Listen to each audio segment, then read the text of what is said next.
Hello everyone, welcome back to our channel. কেমন আছো সবাই? আজ তো আমাদের এখানে মাঠে অঙ্কিতা ভট্টাচার্য এসেছিল শ্যুটিং করার জন্য, ওর একটা অ্যালবামের শ্যুটের জন্য। তো সেটা দেখার জন্যই আমরা চলে গেছিলাম মাঠে। গিয়ে দেখি তো শ্যুটিং আরম্ভ হয়ে গিয়েছে। তো এই হচ্ছে শ্যুটিংয়ের কিছুটা দৃশ্য। এদিকে শ্যুটিং শেষ হওয়ার পরে তো আমার মাসি বাড়ি থেকে অঙ্কিতা বেরোচ্ছিল, কারণ ওখানে এসেই তো ওরা রেস্ট নিচ্ছিল। চলো এরপরে ওর সিন হবে।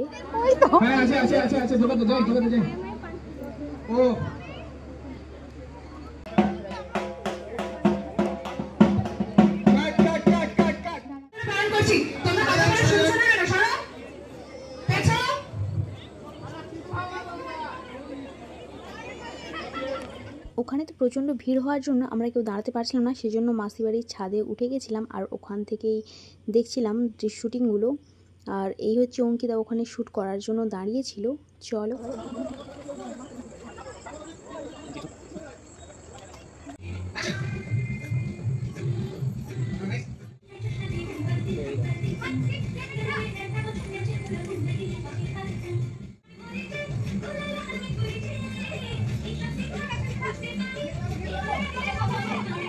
এখনও তো শ্যুট হচ্ছিল আর আমরা তো বাড়ি চলে এসেছি। চলো দেখা হচ্ছে অন্য কোনো অ্যানাদার ব্লগে।